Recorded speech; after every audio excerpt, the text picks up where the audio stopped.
So ഇന്ന് നമ്മൾ പഠിക്കാവുന്നത് സൈനസൈറ്റിസ്. സോ സൈനസൈറ്റിസിൻ്റെ ഡെഫിനിഷൻ എന്ന് പറയുന്നത് infection and inflammation of sinus or hypertrophy of sinus in which mucus drains in to the nose. So ഇതെന്ന് പറയുന്നത് ഇൻഫെക്ഷൻ അല്ലെങ്കിൽ inflammation of the sinus or hypertrophy. Hypertrophy എന്ന് പറയുന്നത് increase in size of cells.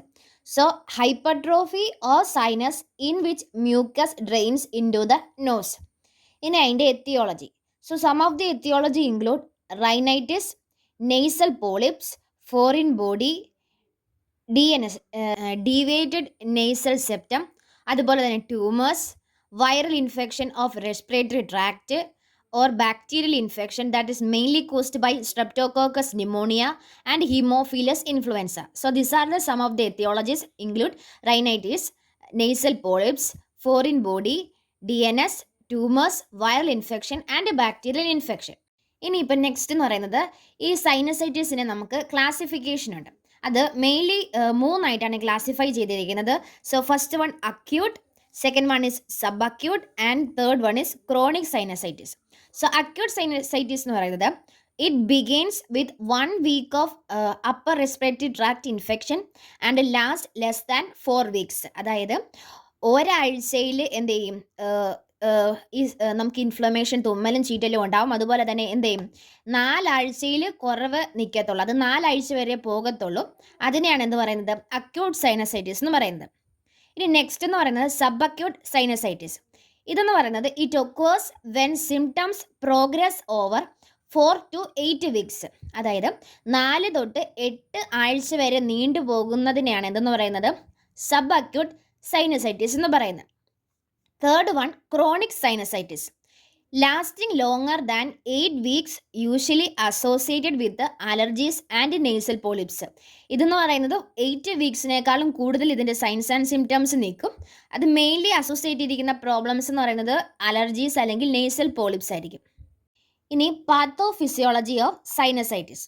So പാത്തോഫിസിയോളജിക്കകത്ത് വരുന്നത് because of etiological factors obstruct of mucus drainage. So some of the etiological factors include rhinitis, tumor, DNS, viral infection, bacterial infection that will leads to the obstruct of mucus drainage.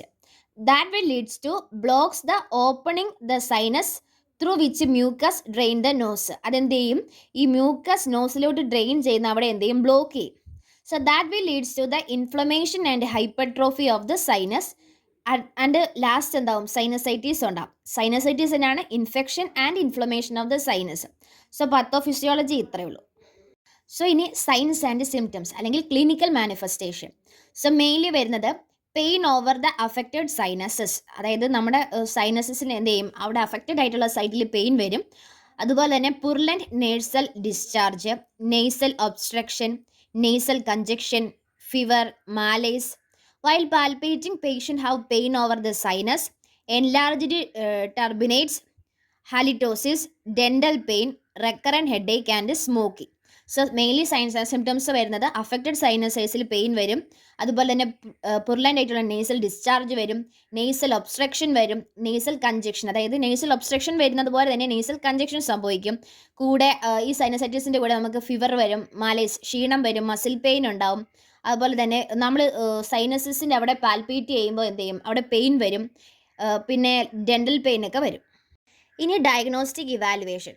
So diagnostic ഇവാലുവേഷനകത്ത് first mainly വരുന്നത് history. So complete history എടുക്കണം. അതായത് ഇതിനകത്ത് patient എന്തെങ്കിലും allergies ഉണ്ടോ, അതുപോലെ തന്നെ എത്ര ആഴ്ച നീണ്ടു നിൽക്കുന്നതാണ്, ഇതിൻ്റെ സൈൻസ് ആൻഡ് സിംറ്റംസ് ഒക്കെ എന്ത് ചെയ്യണം നമ്മൾ നോക്കണം. അതുപോലെ തന്നെ ഫിസിക്കൽ എക്സാമിനേഷൻ, കണ്ണ് നോക്കണം. അതുപോലെ തന്നെ നോസ്, ഇയർ, ഇതെല്ലാം ഇവിടെയെല്ലാം പെയിൻ ഉണ്ടോ, പാൽപ്പേറ്റ് ചെയ്യുമ്പോൾ ടെൻഡർനെസ് ഉണ്ടോ എന്ന് നോക്കണം. പിന്നെ നെയ്സൽ എക്സ്റേ എടുക്കണം. സി ടി, ഇനി എക്സ്റേക്കകത്ത് കാണാൻ പറ്റുന്നില്ല, ഈ സിംറ്റംസ് റെക്കറൻ്റ് ആയിട്ട് വരുവാണെങ്കിൽ സി ടി എടുക്കണം. CRP, ESR, ഇതാ നമ്മൾ ഇൻഫെക്ഷൻ ഉണ്ടോ എന്ന് അറിയാൻ വേണ്ടി. പിന്നെ CBC, കംപ്ലീറ്റ് ബ്ലഡ് ടെസ്റ്റ്. പിന്നെ last mainly nasal endoscopy and sputum culture ചെയ്യും. സോ ഡയഗ്നോസ്റ്റിക് വാല്യുവേഷനകത്ത് മെയിൻലി ഇമ്പോർട്ടൻ്റ് എന്ന് പറയുന്നത് ഫസ്റ്റ് നമ്മൾ എഴുതേണ്ടത് detailed history and physical examination. പിന്നെ ഇമ്പോർട്ടൻ്റ് ആയിട്ട് x-ray, CT, CRP, ESR, nasal endoscopy and sputum culture. ഇനി ഇതിൻ്റെ മാനേജ്മെൻറ്റ്.